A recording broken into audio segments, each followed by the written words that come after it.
고요한 새벽, 기도의 자리에 앉았지만 무슨 말을 해야 할지 몰라 막막했던 적 있으신가요?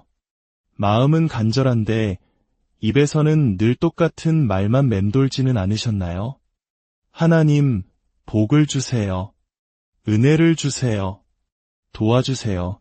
이처럼 반복되는 기도 속에서 나의 기도가 그저 허공에 외치는 독백처럼 느껴지고 하나님과의 대화가 점점 형식적인 의무감으로 변해버린 분들이 계실 겁니다. 오늘 우리가 함께 나눌 이 이야기가 당신의 기도에 새로운 생명을 불어넣는 하나님의 선물이 되기를 소망합니다. 이야기가 시작되기 전 하나님의 은혜가 이 영상을 통해 당신에게 닿았다고 느끼신다면 좋아요와 구독으로 다른 영혼에게 이 은혜를 흘려보내는 축복의 통로가 되어주시길 부탁드립니다. 어떤 분은 기도 중에 오늘 해야 할 일, 내일의 걱정거리가 끊임없이 떠올라 집중하기 어렵다고 고백합니다. 또 어떤 분은 기도해도 아무런 응답이 없는 것 같아 마치 벽에 대고 이야기하는 기분이라고 깊은 영적 갈증을 토로하기도 합니다. 이러한 고민은 신앙생활을 막 시작한 분들만의 것이 아닙니다. 오히려 수십 년간 교회를 섬기며 헌신해온 분들에게서 더 깊은 영적 침체가 발견되곤 합니다. 처음 믿음을 가졌을 때의 그 뜨거웠던 간절함은 시간이 흐르며 익숙함과 무뎌짐으로 변해버리고 기도는 영혼의 호흡이 아닌 지루한 숙제가 되어버린 것이죠. 얼마 전 30년 넘게 신앙생활을 해오신 한 집사님께서 저를 찾아오셨습니다. 교회 봉사라면 누구보다 앞장서고 헌신도 많이 하셨지만 그의 얼굴에는 깊은 그늘이 드리워져 있었습니다. 그는 부끄러운 고백이라며 어렵게 입을 열었습니다. 목사님, 30년을 믿었는데 기도가 이렇게 어려운 줄 몰랐습니다. 처음에는 할 말이 너무나 많았는데 이제는 하나님 앞에 무슨 말을 해야 할지 모르겠습니다. 주기도문은 물론 다 외우지만 그저 주문처럼 느껴질 뿐입니다. 제 신앙이 다 식어버린 걸까요? 참으로 마음 아픈 고백이었습니다. 하지만 이 집사님만의 이야기가 아닙니다. 기도는 해야 하는 줄 알지만 어떻게 해야 할지 모르겠고 성경은 읽어야 하는 줄 알지만 마음에 와닿지 않고 교회는 나가야 하는 줄 알지만 은혜가 느껴지지 않는 상태.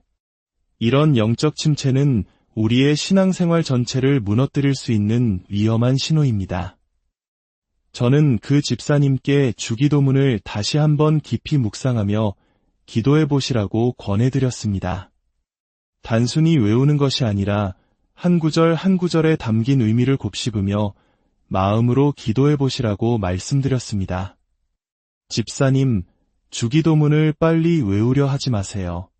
첫 구절, 하늘에 계신 우리 아버지여, 이 한 구절만으로도 5분, 10분을 묵상할 수 있습니다. 하나님이 정말 나의 아버지시라는 사실을 깊이 느껴보세요. 이름이 거룩히 여김을 받으시오며를 기도할 때는 하나님이 어떤 분이신지 그분의 성품과 능력을 찬양해보세요. 처음엔 그분도 반신반의했습니다. 목사님, 매일 외우던 주기도문에 그렇게 깊은 의미가 있을까요? 저는 확신을 가지고 말씀드렸습니다. 집사님, 이 기도는 세상의 어떤 현자가 만든 기도가 아닙니다. 바로 우리 주님, 예수님께서 직접 가르쳐 주신 기도입니다. 세상에서 가장 완벽한 기도의 설계도이며 이 짧은 기도 안에 우리가 하나님께 구해야 할 모든 것이 담겨 있습니다. 그날 이후 집사님은 매일 아침 30분씩 주기도문을 한 구절씩 묵상하며 기도하기 시작했습니다. 첫 주는 별다른 변화를 느끼지 못했다고 합니다. 하지만 둘째 주부터 기도할 때 마음이 조금씩 달라지는 것을 느꼈습니다. 한 달이 지나자 기도에 대한 갈증이 생기기 시작했습니다. 2달 후 30분이었던 기도 시간은 자연스럽게 1시간으로 늘어났고 시간이 가는 줄 모를 정도로 기도에 깊이 빠져들게 되었습니다. 3달이 지나자 놀라운 변화는 그의 일상에서도 나타났습니다. 가족들과의 관계가 따뜻하게 회복되었고, 직장에서 겪던 스트레스 속에서도 마음의 평안을 유지할 수 있게 되었습니다. 그리고 6달 후 그 집사님이 다시 저를 찾아왔습니다. 그런데 이번에는 그의 얼굴이 완전히 달라져 있었습니다. 눈빛에는 생기가 넘쳤고 얼굴에는 세상이 줄 수 없는 평안함이 가득했습니다. 목사님, 주기도문이 이렇게 놀라운 기도인 줄 정말 몰랐습니다. 매일 주기도문만으로 기도했을 뿐인데 하나님께서 제 삶의 모든 영역에서 응답해 주셨습니다. 제 신앙생활이 완전히 새로워졌습니다. 기도가 이렇게 즐겁고 하나님과 이렇게 가까워질 수 있다는 것을 이제야 깨달았습니다. 그의 간증을 들으며 저는 다시 한번 깨달았습니다. 우리가 너무나 당연하게 여겼던 주기도문. 사실 그 안에는 하나님의 응답을 끌어내는 7가지 놀라운 영적 비밀이 숨겨져 있다는 것을 말입니다.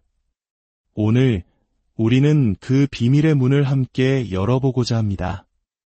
이 7가지 응답의 원리를 깨닫고 실천한다면 여러분의 기도 생활 역시 새로운 차원으로 열리게 될 것입니다. 기도가 더 이상 의무가 아닌 살아계신 하나님과의 가장 친밀한 대화가 될 것입니다. 첫 번째 응답, 하늘에 계신 우리 아버지여, 친밀감의 회복. 우리가 경험할 첫 번째 응답은 바로 하나님과의 친밀감 회복입니다. 많은 성도들이 하나님을 저 멀리 하늘에 계신 거룩하고 두려운 분으로만 생각합니다. 특히 우리가 죄를 짓거나 실수를 했을 때 하나님이 나를 미워하실 것 같고 감히 그분 앞에 나아갈 수 없을 것 같은 거리감을 느끼곤 합니다. 한국 문화 속에서 아버지라는 존재가 때로는 엄하고 다가가기 어려운 모습으로 그려지듯이 하나님 아버지를 대할 때도 우리는 무의식적으로 그런 거리감을 느끼는지도 모릅니다. 그러나 예수님은 기도의 첫 시작을 하늘에 계신 우리 아버지여라고 부르라고 가르치셨습니다. 이 아버지라는 단어 하나가 하나님과 우리의 관계를 완전히 새롭게 정의합니다. 갈라디아서 4장 6절은 말합니다. 너희가 아들임으로 하나님이 그 아들의 영을 우리 마음 가운데 보내사 아빠 아버지라 부르게 하셨느니라. 여기서 아빠 아버지는 아람어 아바를 번역한 것으로 어린아이가 자신의 아버지를 가장 친밀하게 부르는 표현입니다. 우리말로 하면 아빠에 해당합니다. 당시 유대 문화에서 감히 이름조차 함부로 부를 수 없었던 거룩하신 하나님을 아빠라고 부르라는 것은 실로 혁명적인 가르침이었습니다. 이는 예수님께서 우리에게 하나님과 자녀로서의 특권적인 관계를 허락하셨다는 의미입니다. 세상의 아버지는 때로 우리를 실망시키고 상처를 주기도 하지만 우리 하나님 아버지는 완전하신 분입니다. 결코 우리를 실망시키지 않으시며 우리가 어떤 모습이든 조건 없이 사랑하시고 절대로 포기하지 않으십니다. 오랫동안 아버지와의 관계에서 얻은 상처 때문에 하나님을 아버지라 부르는 것조차 어색해하던 한 권사님이 계셨습니다. 그녀는 교회를 열심히 다녔지만 하나님이 정말 나를 사랑하시는지에 대한 확신이 없었습니다. 그러던 그녀가 매일 아침 하늘에 계신 우리 아버지여 이 한 구절을 10분씩 묵상하기 시작했습니다. 하나님이 정말 나의 아버지시구나. 세상의 그 어떤 아버지보다 좋으신 아버지시구나. 내가 넘어져도 결코 나를 버리지 않으시는 아버지시구나. 이 고백을 반복하며 기도한 지 일주일이 지났을 때 그녀의 눈에서 뜨거운 눈물이 흘러내렸습니다. 하나님의 무조건적인 사랑이 그녀의 얼어붙었던 마음을 녹이기 시작한 것입니다. 한 달 후 그녀의 얼굴은 이전과 비교할 수 없을 만큼 밝아졌습니다. 목사님, 이제는 기도할 때 두려운 마음이 아니라 아버지의 품에 안기는 어린아이 같은 마음으로 기도합니다. 하나님이 나를 얼마나 사랑하시는지에 대한 확신이 생겼어요. 이것이 바로 첫 번째 응답입니다. 하늘에 계신 우리 아버지여라고 기도할 때 우리는 하나님의 자녀라는 정체성을 회복하고 그분과의 깊은 친밀감을 경험하게 됩니다. 두 번째 응답, 이름이 거룩히 여김을 받으시오며 예배의 회복 우리는 종종 기도를 필요를 구하는 요구 목록으로 생각합니다. 하나님, 건강 주세요. 돈 주세요. 성공하게 해주세요. 물론 우리의 필요를 아뢰는 것은 중요합니다. 하지만 예수님은 기도의 우선순위가 먼저 하나님의 이름을 높이는 데 있음을 분명히 하셨습니다. 이름이 거룩히 여김을 받으시오며라는 기도는 하나님의 이름이 다른 모든 이름과 구별되어 가장 높임을 받으시기를 구하는 예배의 고백입니다. 마치 우리가 광활한 산 정상에 올라 그 웅장함에 압도될 때 내 발밑에 작은 돌멩이 같은 걱정거리가 하찮게 느껴지는 것과 같습니다. 하나님의 위대하심을 찬양할 때 우리를 짓누르던 문제들은 그 본래의 크기보다 훨씬 작게 느껴지기 시작합니다. 평생 기도 시간의 90%를 자신의 사업 문제, 자녀 문제, 건강 문제로 채웠던 한 집사님이 있었습니다. 그는 어느 날 자신의 기도에 하나님을 향한 찬양이 거의 없다는 것을 깨닫고 이름이 거룩히 여김을 받으시오며라는 구절을 묵상하며 하나님의 성품을 찬양하기 시작했습니다. 하나님, 당신은 사랑이십니다. 당신은 전능하십니다. 당신은 지혜로우십니다. 당신은 신실하십니다. 이렇게 하나님의 이름과 속성을 찬양하며 기도하자 놀라운 변화가 일어났습니다. 그의 기도의 관점이 바뀌기 시작한 것입니다. 하나님, 사업이 어려우니 도와주세요라던 기도는 전능하신 하나님, 모든 것을 공급하시는 주님께서 제 사업을 당신의 뜻대로 인도해 주세요라는 기도로 바뀌었습니다. 문제 중심의 기도에서 하나님 중심의 기도로 전환된 것입니다. 그 결과 문제는 그대로 있었지만 그의 마음에는 깊은 평안이 찾아왔습니다. 전능하신 하나님이 내 삶의 주인이시라는 믿음이 생기자 문제를 바라보는 시각이 달라진 것입니다. 그리고 실제로 몇 달 후 그의 사업에 새로운 돌파구가 열리고 자녀와의 관계도 회복되는 응답을 경험했습니다. 이것이 두 번째 응답입니다. 하나님의 이름을 높이며 찬양할 때 우리의 시선은 문제에서 하나님께로 옮겨지며 문제보다 크신 하나님을 신뢰하게 되는 예배의 마음이 회복됩니다. 세 번째 응답, 나라가 임하시오며 소망의 회복 뉴스를 켜면 들려오는 절망적인 소식들, 점점 악해져가는 세상의 모습을 보며 우리는 쉽게 낙심합니다. 하나님이 정말 이 세상을 다스리고 계실까 하는 회의감이 들 때도 있습니다. 많은 사람들이 하나님의 나라를 우리가 죽은 후에 가는 천국으로만 생각합니다. 그러나 하나님의 나라는 단순히 미래의 장소가 아니라 지금 여기서 하나님의 통치가 이루어지는 영역을 의미합니다. 하나님의 뜻이 이루어지는 곳, 그곳이 바로 하나님의 나라입니다.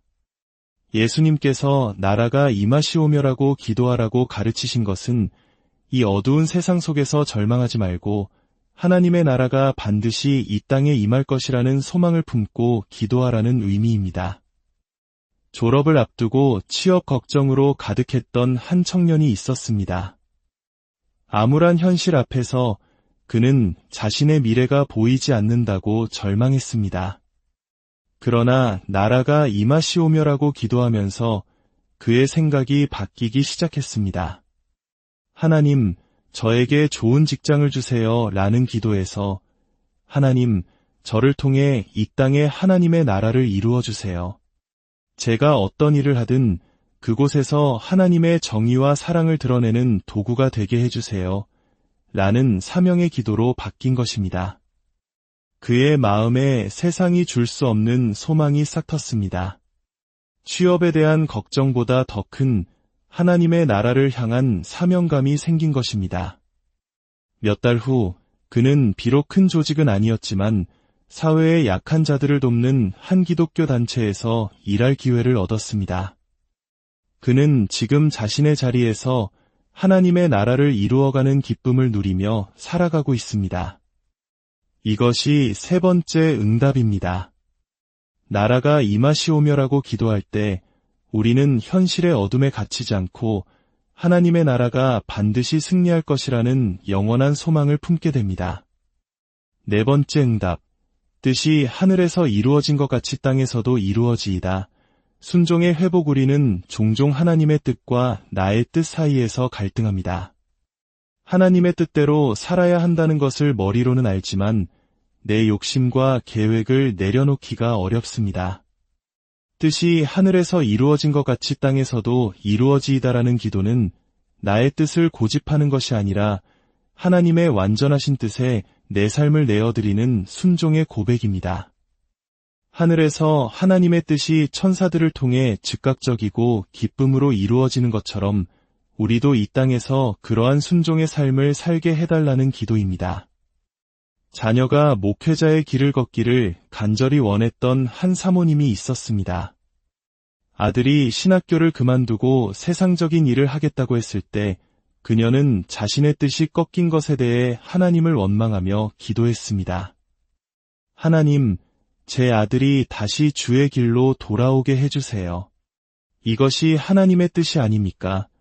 그러나 주의 뜻이 이루어지이다라고 기도하면서 그녀는 자신의 뜻을 내려놓기 시작했습니다. 하나님, 제 뜻이 아니라 하나님의 뜻이 아들의 삶에 이루어지기를 원합니다. 그녀가 아들을 향한 압박을 멈추고 하나님의 계획을 신뢰하기 시작했을 때 모자 관계는 회복되었고 놀랍게도 아들은 자신의 직장에서 동료들에게 복음을 전하는 평신도 선교사의 삶을 살고 있다는 소식을 듣게 되었습니다. 하나님은 그녀의 생각보다 훨씬 크고 놀라운 계획을 가지고 계셨던 것입니다. 이것이 네 번째 응답입니다. 나의 뜻을 내려놓고 하나님의 뜻을 구할 때 우리는 가장 선하고 완전하신 하나님의 계획을 경험하게 되며 진정한 평안 속에서 순종의 기쁨을 누리게 됩니다. 다섯 번째 응답, 오늘 우리에게 일용할 양식을 주시옵고 공급의 경험. 우리들 중 많은 이들이 미래에 대한 염려와 물질적인 걱정으로 고통받습니다. 특히 우리 대한민국은 전쟁의 폐허 속에서 보릿고개라는 혹독한 가난을 겪었던 역사가 있습니다. 우리 부모님, 조부모님 세대에게 하루하루의 양식은 생존 그 자체였고 간절한 기도의 제목이었습니다.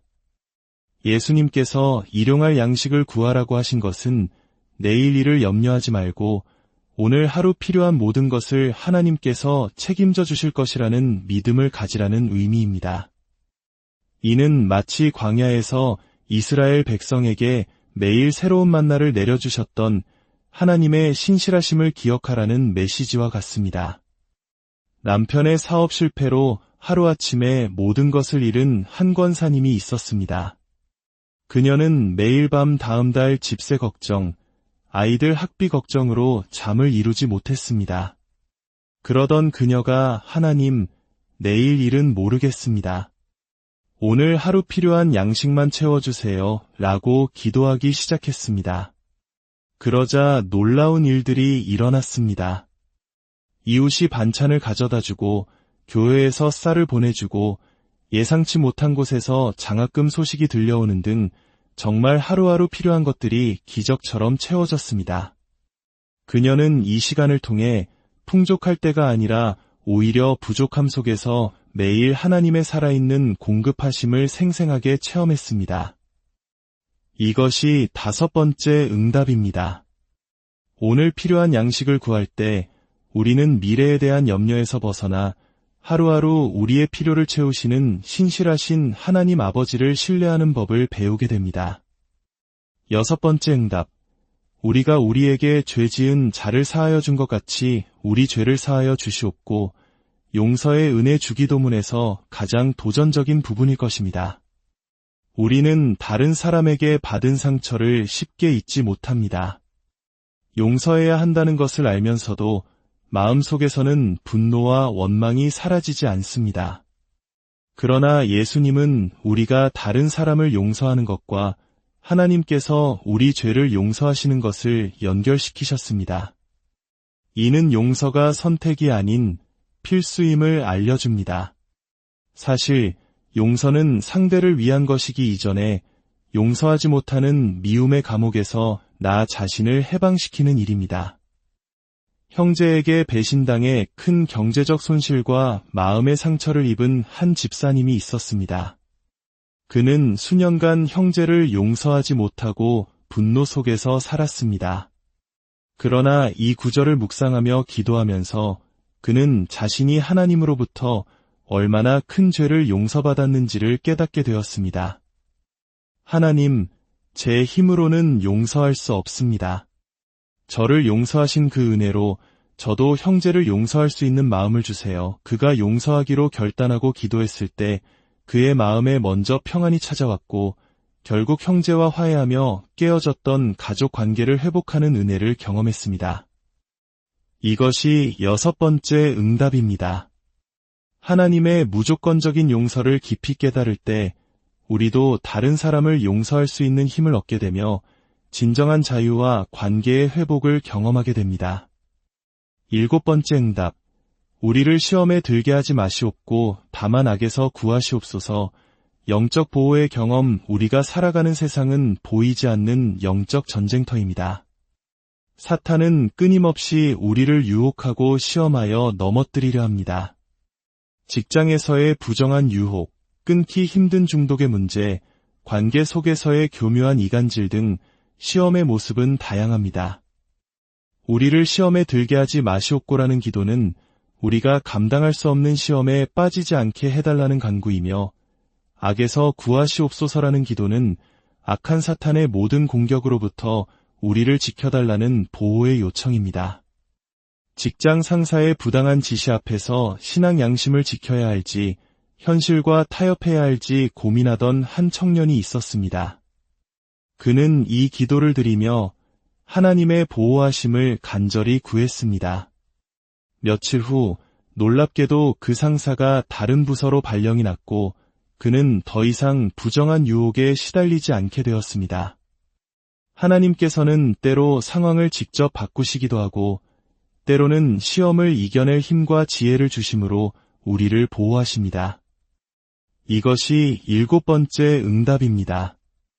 우리가 영적 보호를 구할 때 하나님께서는 모든 시험과 유혹으로부터 우리를 지키시는 견고한 방패가 되어주시고 우리를 악한 길에서 건져내어 승리의 삶으로 인도하십니다. 사랑하는 여러분, 주기도문은 단순히 예배의 끝에 암송하는 주문이 아닙니다. 예수님께서 우리에게 주신 가장 완벽한 기도의 설계도이며 하나님 아버지께 나아가는 보물 지도입니다. 오늘부터 주기도문을 새롭게 기도해 보십시오. 한 구절, 한 구절을 천천히 묵상하며 기도해 보십시오. 단 30일만이라도 매일 주기도문으로 깊이 기도해 보십시오. 여러분의 기도 생활은 그리고 여러분의 삶은 이전과 완전히 달라질 것입니다. 오늘 말씀을 들으신 모든 분들을 위해 축복하며 기도하겠습니다. 하늘에 계신 우리 아버지, 이 시간 주님의 말씀을 사모하는 모든 자녀들을 축복하여 주옵소서. 이들이 주기도문을 통해 하나님과의 친밀함을 회복하게 하시고 예배의 감격을 되찾게 하시며 절망 속에서 영원한 소망을 발견하게 하옵소서. 나의 뜻이 아닌 주님의 뜻에 순종하는 기쁨을 알게 하시고 매일의 삶 속에서 주님의 신실한 공급하심을 체험하게 하시며 용서의 은혜로 자유케 하시고 세상의 모든 시험과 악으로부터 이들을 눈동자와 같이 지켜 보호하여 주옵소서. 이들의 모든 기도가 하늘 보좌에 상달되게 하시고 하나님의 놀라운 응답을 경험하는 복된 삶이 되게 하옵소서. 우리 주 예수 그리스도의 이름으로 고요한 새벽, 기도의 자리에 앉았지만 무슨 말을 해야 할지 몰라 막막했던 적 있으신가요? 마음은 간절한데 입에서는 늘 똑같은 말만 맴돌지는 않으셨나요? 하나님, 복을 주세요. 은혜를 주세요. 도와주세요. 이처럼 반복되는 기도 속에서 나의 기도가 그저 허공에 외치는 독백처럼 느껴지고 하나님과의 대화가 점점 형식적인 의무감으로 변해버린 분들이 계실 겁니다. 오늘 우리가 함께 나눌 이 이야기가 당신의 기도에 새로운 생명을 불어넣는 하나님의 선물이 되기를 소망합니다. 이야기가 시작되기 전 하나님의 은혜가 이 영상을 통해 당신에게 닿았다고 느끼신다면 좋아요와 구독으로 다른 영혼에게 이 은혜를 흘려보내는 축복의 통로가 되어주시길 부탁드립니다. 어떤 분은 기도 중에 오늘 해야 할 일, 내일의 걱정거리가 끊임없이 떠올라 집중하기 어렵다고 고백합니다. 또 어떤 분은 기도해도 아무런 응답이 없는 것 같아 마치 벽에 대고 이야기하는 기분이라고 깊은 영적 갈증을 토로하기도 합니다. 이러한 고민은 신앙생활을 막 시작한 분들만의 것이 아닙니다. 오히려 수십 년간 교회를 섬기며 헌신해온 분들에게서 더 깊은 영적 침체가 발견되곤 합니다. 처음 믿음을 가졌을 때의 그 뜨거웠던 간절함은 시간이 흐르며 익숙함과 무뎌짐으로 변해버리고 기도는 영혼의 호흡이 아닌 지루한 숙제가 되어버린 것이죠. 얼마 전 30년 넘게 신앙생활을 해오신 한 집사님께서 저를 찾아오셨습니다. 교회 봉사라면 누구보다 앞장서고 헌신도 많이 하셨지만 그의 얼굴에는 깊은 그늘이 드리워져 있었습니다. 그는 부끄러운 고백이라며 어렵게 입을 열었습니다. 목사님, 30년을 믿었는데 기도가 이렇게 어려운 줄 몰랐습니다. 처음에는 할 말이 너무나 많았는데 이제는 하나님 앞에 무슨 말을 해야 할지 모르겠습니다. 주기도문은 물론 다 외우지만 그저 주문처럼 느껴질 뿐입니다. 제 신앙이 다 식어버린 걸까요? 참으로 마음 아픈 고백이었습니다. 하지만 이 집사님만의 이야기가 아닙니다. 기도는 해야 하는 줄 알지만 어떻게 해야 할지 모르겠고 성경은 읽어야 하는 줄 알지만 마음에 와닿지 않고 교회는 나가야 하는 줄 알지만 은혜가 느껴지지 않는 상태. 이런 영적 침체는 우리의 신앙생활 전체를 무너뜨릴 수 있는 위험한 신호입니다. 저는 그 집사님께 주기도문을 다시 한번 깊이 묵상하며 기도해 보시라고 권해드렸습니다.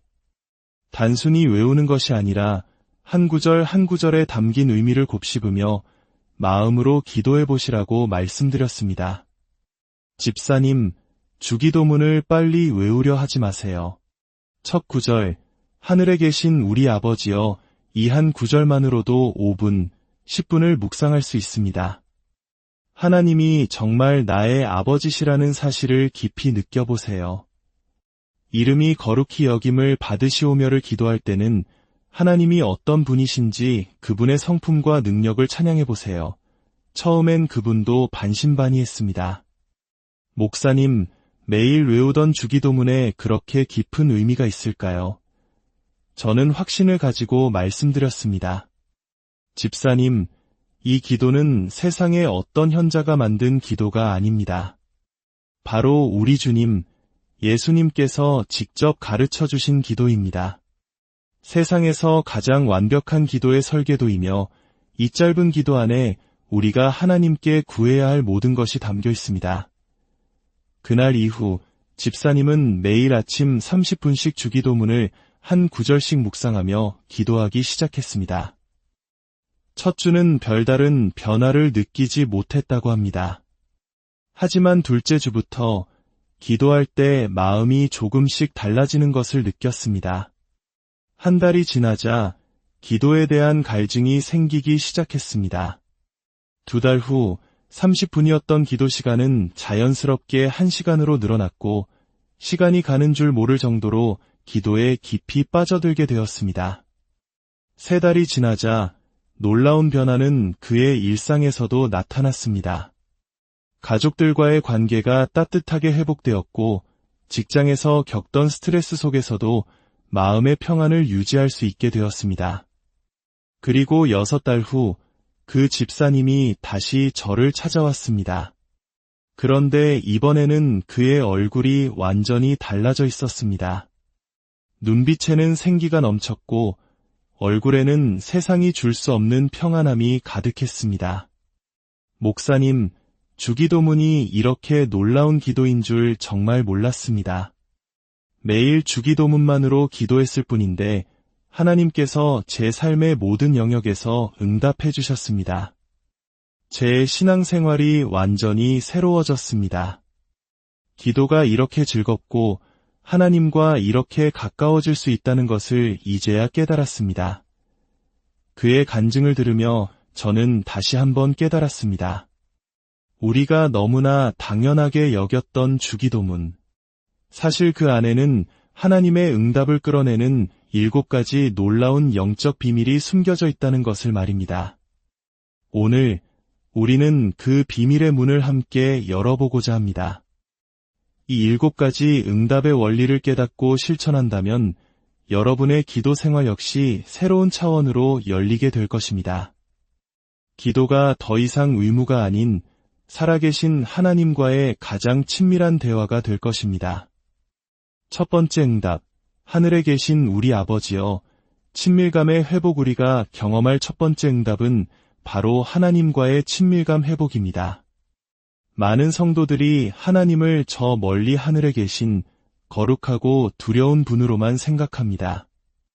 특히 우리가 죄를 짓거나 실수를 했을 때 하나님이 나를 미워하실 것 같고 감히 그분 앞에 나아갈 수 없을 것 같은 거리감을 느끼곤 합니다. 한국 문화 속에서 아버지라는 존재가 때로는 엄하고 다가가기 어려운 모습으로 그려지듯이 하나님 아버지를 대할 때도 우리는 무의식적으로 그런 거리감을 느끼는지도 모릅니다. 그러나 예수님은 기도의 첫 시작을 하늘에 계신 우리 아버지여라고 부르라고 가르치셨습니다. 이 아버지라는 단어 하나가 하나님과 우리의 관계를 완전히 새롭게 정의합니다. 갈라디아서 4장 6절은 말합니다. 너희가 아들임으로 하나님이 그 아들의 영을 우리 마음 가운데 보내사 아빠 아버지라 부르게 하셨느니라. 여기서 아빠 아버지는 아람어 아바를 번역한 것으로 어린아이가 자신의 아버지를 가장 친밀하게 부르는 표현입니다. 우리말로 하면 아빠에 해당합니다. 당시 유대 문화에서 감히 이름조차 함부로 부를 수 없었던 거룩하신 하나님을 아빠라고 부르라는 것은 실로 혁명적인 가르침이었습니다. 이는 예수님께서 우리에게 하나님과 자녀로서의 특권적인 관계를 허락하셨다는 의미입니다. 세상의 아버지는 때로 우리를 실망시키고 상처를 주기도 하지만 우리 하나님 아버지는 완전하신 분입니다. 결코 우리를 실망시키지 않으시며 우리가 어떤 모습이든 조건 없이 사랑하시고 절대로 포기하지 않으십니다. 오랫동안 아버지와의 관계에서 얻은 상처 때문에 하나님을 아버지라 부르는 것조차 어색해하던 한 권사님이 계셨습니다. 그녀는 교회를 열심히 다녔지만 하나님이 정말 나를 사랑하시는지에 대한 확신이 없었습니다. 그러던 그녀가 매일 아침 하늘에 계신 우리 아버지여 이 한 구절을 10분씩 묵상하기 시작했습니다. 하나님이 정말 나의 아버지시구나. 세상의 그 어떤 아버지보다 좋으신 아버지시구나. 내가 넘어져도 결코 나를 버리지 않으시는 아버지시구나. 이 고백을 반복하며 기도한 지 일주일이 지났을 때 그녀의 눈에서 뜨거운 눈물이 흘러내렸습니다. 하나님의 무조건적인 사랑이 그녀의 얼어붙었던 마음을 녹이기 시작한 것입니다. 한 달 후 그녀의 얼굴은 이전과 비교할 수 없을 만큼 밝아졌습니다. 목사님, 이제는 기도할 때 두려운 마음이 아니라 아버지의 품에 안기는 어린아이 같은 마음으로 기도합니다. 하나님이 나를 얼마나 사랑하시는지에 대한 확신이 생겼어요. 이것이 바로 첫 번째 응답입니다. 하늘에 계신 우리 아버지여라고 기도할 때 우리는 하나님의 자녀라는 정체성을 회복하고 그분과의 깊은 친밀감을 경험하게 됩니다. 두 번째 응답, 이름이 거룩히 여김을 받으시오며 예배의 회복. 우리는 종종 기도를 필요를 구하는 요구 목록으로 생각합니다. 하나님, 건강 주세요. 돈 주세요. 성공하게 해주세요. 물론 우리의 필요를 아뢰는 것은 중요합니다. 하지만 예수님은 기도의 우선순위가 먼저 하나님의 이름을 높이는 데 있음을 분명히 하셨습니다. 이름이 거룩히 여김을 받으시오며라는 기도는 하나님의 이름이 다른 모든 이름과 구별되어 가장 높임을 받으시기를 구하는 예배의 고백입니다. 마치 우리가 광활한 산 정상에 올라 그 웅장함에 압도될 때 내 발밑에 작은 돌멩이 같은 걱정거리가 하찮게 느껴지는 것과 같습니다. 하나님의 위대하심을 찬양할 때 우리를 짓누르던 문제들은 그 본래의 크기보다 훨씬 작게 느껴지기 시작합니다. 평생 기도 시간의 90%를 자신의 사업 문제, 자녀 문제, 건강 문제로 채웠던 한 집사님이 있었습니다. 그는 어느 날 자신의 기도에 하나님을 향한 찬양이 거의 없다는 것을 깨닫고 이름이 거룩히 여김을 받으시오며라는 구절을 묵상하며 하나님의 성품을 찬양하기 시작했습니다. 하나님, 당신은 사랑이십니다. 당신은 전능하십니다. 당신은 지혜로우십니다. 당신은 신실하십니다. 이렇게 하나님의 이름과 속성을 찬양하며 기도하자 놀라운 변화가 일어났습니다. 그의 기도의 관점이 바뀌기 시작한 것입니다. 하나님, 사업이 어려우니 도와주세요라던 기도는 전능하신 하나님, 모든 것을 공급하시는 주님께서 제 사업을 당신의 뜻대로 인도해 주세요라는 기도로 바뀌었습니다. 문제 중심의 기도에서 하나님 중심의 기도로 전환된 것입니다. 그 결과 문제는 그대로 있었지만 그의 마음에는 깊은 평안이 찾아왔습니다. 전능하신 하나님이 내 삶의 주인이시라는 믿음이 생기자 문제를 바라보는 시각이 달라진 것입니다.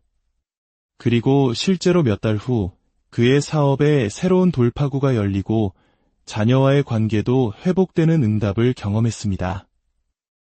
이것이 두 번째 응답입니다.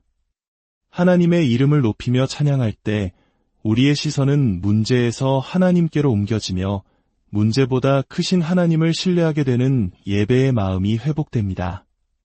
세 번째 응답, 나라가 임하시오며 소망의 회복 뉴스를 켜면 들려오는 절망적인 소식들, 점점 악해져가는 세상의 모습을 보며 우리는 쉽게 낙심합니다. 하나님이 정말 이 세상을 다스리고 계실까 하는 회의감이 들 때도 있습니다.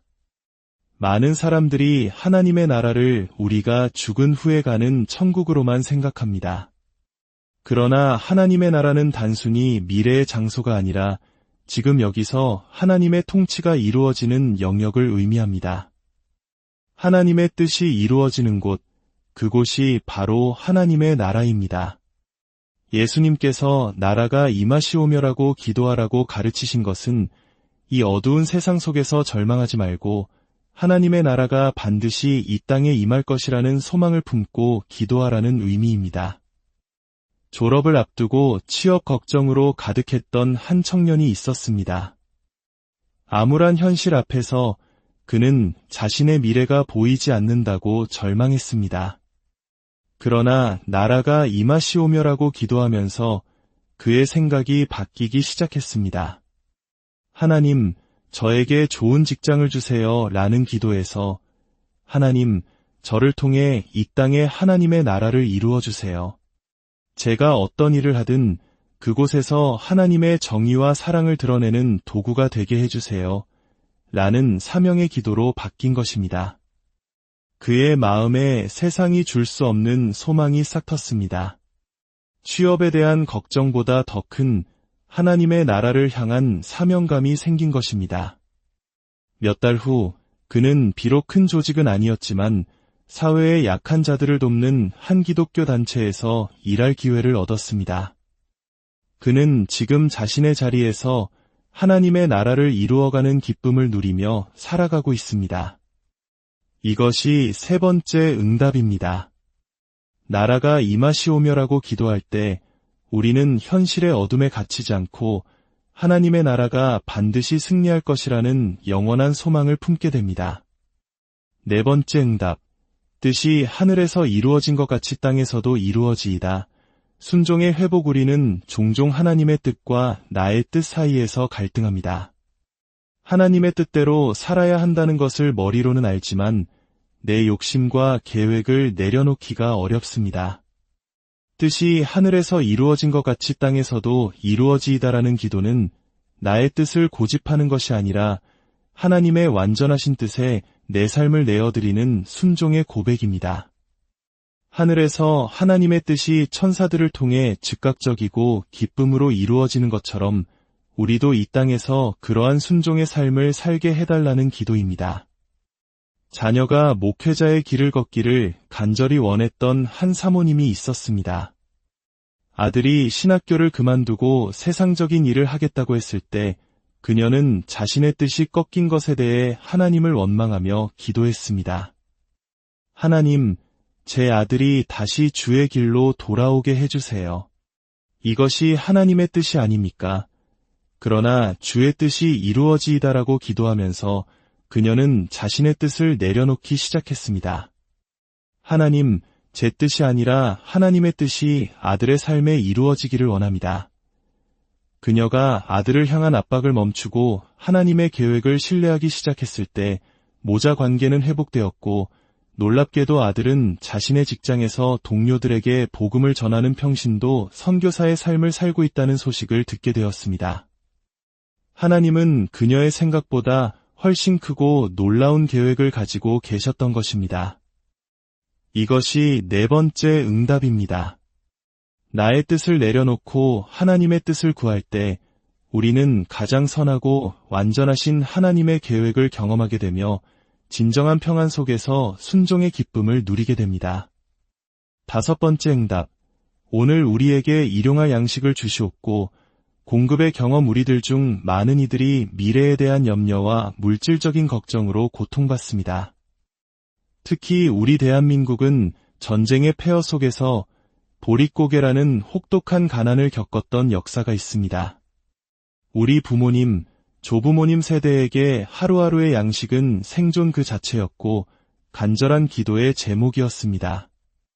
예수님께서 일용할 양식을 구하라고 하신 것은 내일 일을 염려하지 말고 오늘 하루 필요한 모든 것을 하나님께서 책임져 주실 것이라는 믿음을 가지라는 의미입니다. 이는 마치 광야에서 이스라엘 백성에게 매일 새로운 만나를 내려주셨던 하나님의 신실하심을 기억하라는 메시지와 같습니다. 남편의 사업 실패로 하루아침에 모든 것을 잃은 한 권사님이 있었습니다. 그녀는 매일 밤 다음 달 집세 걱정, 아이들 학비 걱정으로 잠을 이루지 못했습니다. 그러던 그녀가 하나님, 내일 일은 모르겠습니다. 오늘 하루 필요한 양식만 채워주세요 라고 기도하기 시작했습니다. 그러자 놀라운 일들이 일어났습니다.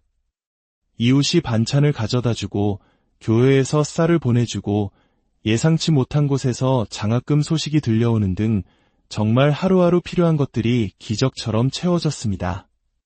그녀는 이 시간을 통해 풍족할 때가 아니라 오히려 부족함 속에서 매일 하나님의 살아있는 공급하심을 생생하게 체험했습니다.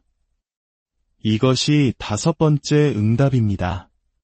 오늘 필요한 양식을 구할 때 우리는 미래에 대한 염려에서 벗어나 하루하루 우리의 필요를 채우시는 신실하신 하나님 아버지를 신뢰하는 법을 배우게 됩니다. 여섯 번째 응답. 우리가 우리에게 죄 지은 자를 사하여 준 것 같이 우리 죄를 사하여 주시옵고 용서의 은혜 주기도문에서 가장 도전적인 부분일 것입니다. 우리는 다른 사람에게 받은 상처를 쉽게 잊지 못합니다. 용서해야 한다는 것을 알면서도 마음속에서는 분노와 원망이 사라지지 않습니다. 그러나 예수님은 우리가 다른 사람을 용서하는 것과 하나님께서 우리 죄를 용서하시는 것을 연결시키셨습니다. 이는 용서가 선택이 아닌 필수임을 알려줍니다. 사실 용서는 상대를 위한 것이기 이전에 용서하지 못하는 미움의 감옥에서 나 자신을 해방시키는 일입니다. 형제에게 배신당해 큰 경제적 손실과 마음의 상처를 입은 한 집사님이 있었습니다. 그는 수년간 형제를 용서하지 못하고 분노 속에서 살았습니다. 그러나 이 구절을 묵상하며 기도하면서 그는 자신이 하나님으로부터 얼마나 큰 죄를 용서받았는지를 깨닫게 되었습니다. 하나님, 제 힘으로는 용서할 수 없습니다. 저를 용서하신 그 은혜로 저도 형제를 용서할 수 있는 마음을 주세요. 그가 용서하기로 결단하고 기도했을 때 그의 마음에 먼저 평안이 찾아왔고 결국 형제와 화해하며 깨어졌던 가족 관계를 회복하는 은혜를 경험했습니다. 이것이 6번째 응답입니다. 하나님의 무조건적인 용서를 깊이 깨달을 때 우리도 다른 사람을 용서할 수 있는 힘을 얻게 되며 진정한 자유와 관계의 회복을 경험하게 됩니다. 7번째 응답. 우리를 시험에 들게 하지 마시옵고 다만 악에서 구하시옵소서. 영적 보호의 경험. 우리가 살아가는 세상은 보이지 않는 영적 전쟁터입니다. 사탄은 끊임없이 우리를 유혹하고 시험하여 넘어뜨리려 합니다. 직장에서의 부정한 유혹, 끊기 힘든 중독의 문제, 관계 속에서의 교묘한 이간질 등 시험의 모습은 다양합니다. 우리를 시험에 들게 하지 마시옵고라는 기도는 우리가 감당할 수 없는 시험에 빠지지 않게 해달라는 간구이며, 악에서 구하시옵소서라는 기도는 악한 사탄의 모든 공격으로부터 우리를 지켜달라는 보호의 요청입니다. 직장 상사의 부당한 지시 앞에서 신앙 양심을 지켜야 할지 현실과 타협해야 할지 고민하던 한 청년이 있었습니다. 그는 이 기도를 드리며 하나님의 보호하심을 간절히 구했습니다. 며칠 후 놀랍게도 그 상사가 다른 부서로 발령이 났고 그는 더 이상 부정한 유혹에 시달리지 않게 되었습니다. 하나님께서는 때로 상황을 직접 바꾸시기도 하고 때로는 시험을 이겨낼 힘과 지혜를 주심으로 우리를 보호하십니다. 이것이 7번째 응답입니다. 우리가 영적 보호를 구할 때 하나님께서는 모든 시험과 유혹으로부터 우리를 지키시는 견고한 방패가 되어주시고 우리를 악한 길에서 건져내어 승리의 삶으로 인도하십니다. 사랑하는 여러분, 주기도문은 단순히 예배의 끝에 암송하는 주문이 아닙니다. 예수님께서 우리에게 주신 가장 완벽한 기도의 설계도이며 하나님 아버지께 나아가는 보물 지도입니다.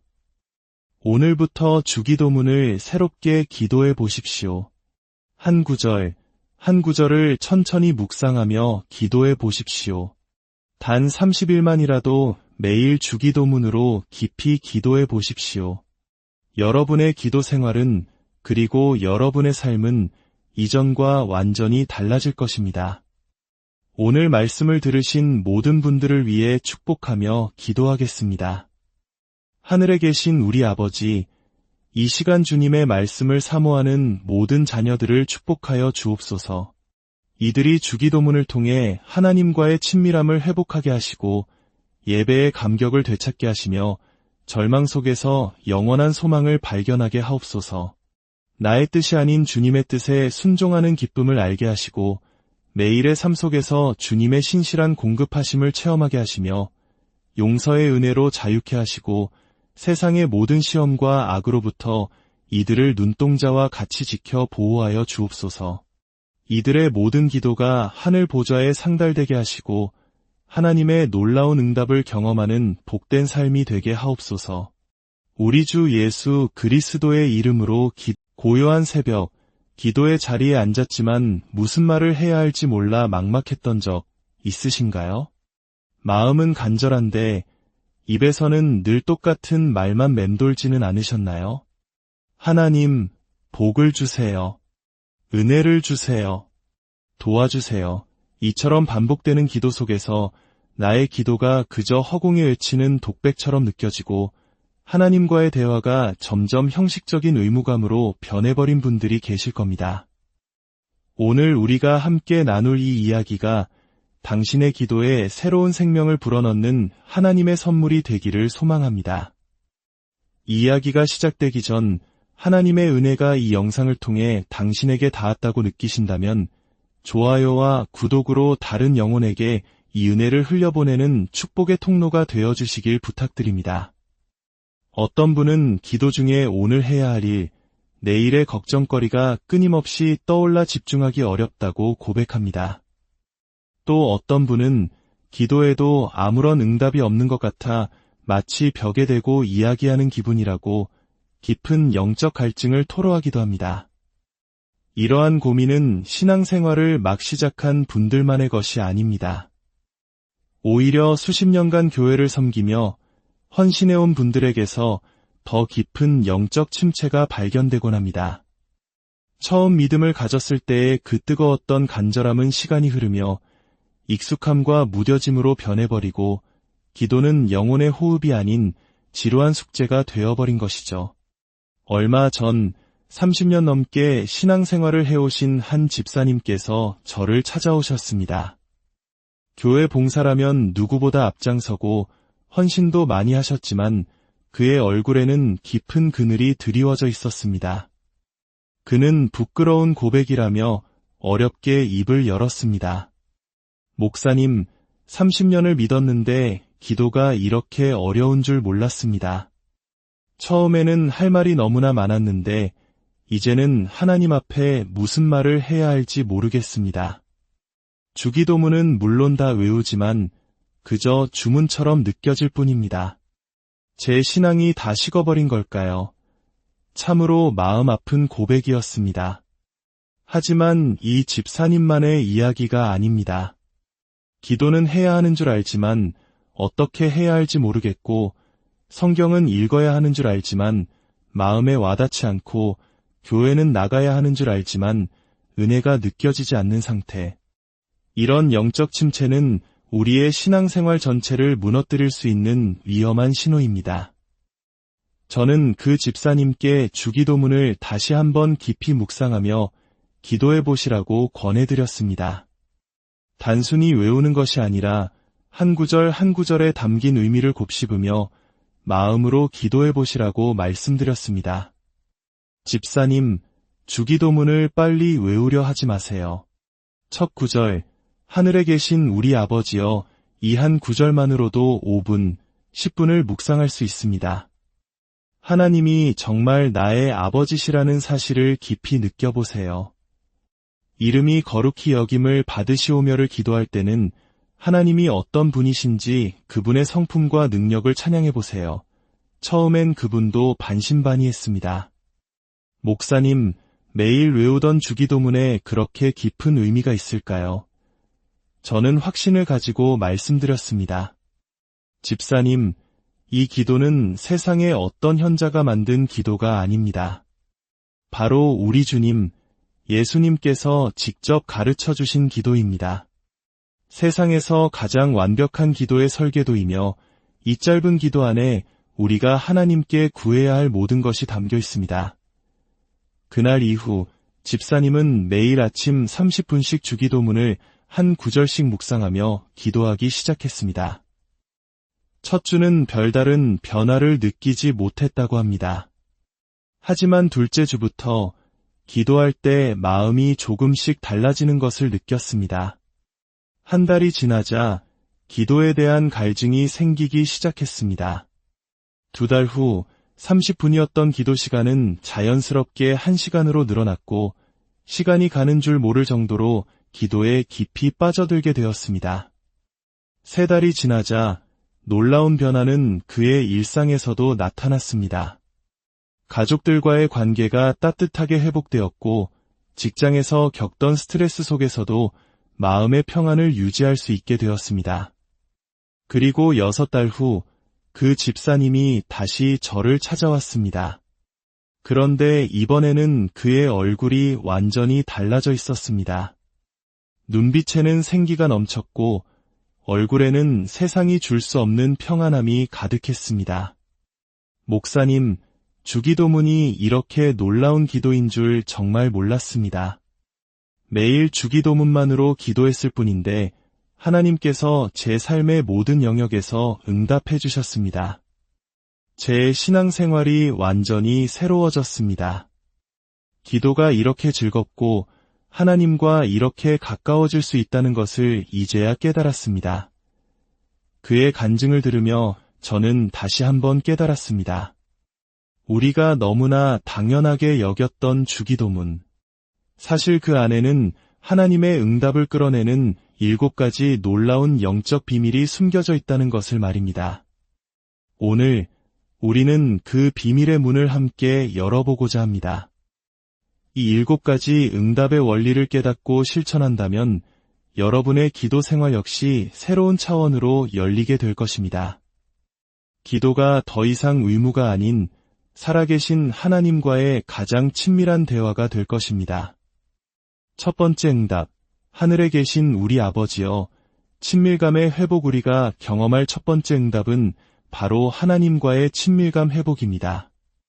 많은 성도들이 하나님을 저 멀리 하늘에 계신 거룩하고 두려운 분으로만 생각합니다. 특히 우리가 죄를 짓거나 실수를 했을 때 하나님이 나를 미워하실 것 같고 감히 그분 앞에 나아갈 수 없을 것 같은 거리감을 느끼곤 합니다. 한국 문화 속에서 아버지라는 존재가 때로는 엄하고 다가가기 어려운 모습으로 그려지듯이 하나님 아버지를 대할 때도 우리는 무의식적으로 그런 거리감을 느끼는지도 모릅니다. 그러나 예수님은 기도의 첫 시작을 하늘에 계신 우리 아버지여라고 부르라고 가르치셨습니다. 이 아버지라는 단어 하나가 하나님과 우리의 관계를 완전히 새롭게 정의합니다. 갈라디아서 4장 6절은 말합니다. 너희가 아들임으로 하나님이 그 아들의 영을 우리 마음 가운데 보내사 아빠 아버지라 부르게 하셨느니라. 여기서 아빠 아버지는 아람어 아바를 번역한 것으로 어린아이가 자신의 아버지를 가장 친밀하게 부르는 표현입니다. 우리말로 하면 아빠에 해당합니다.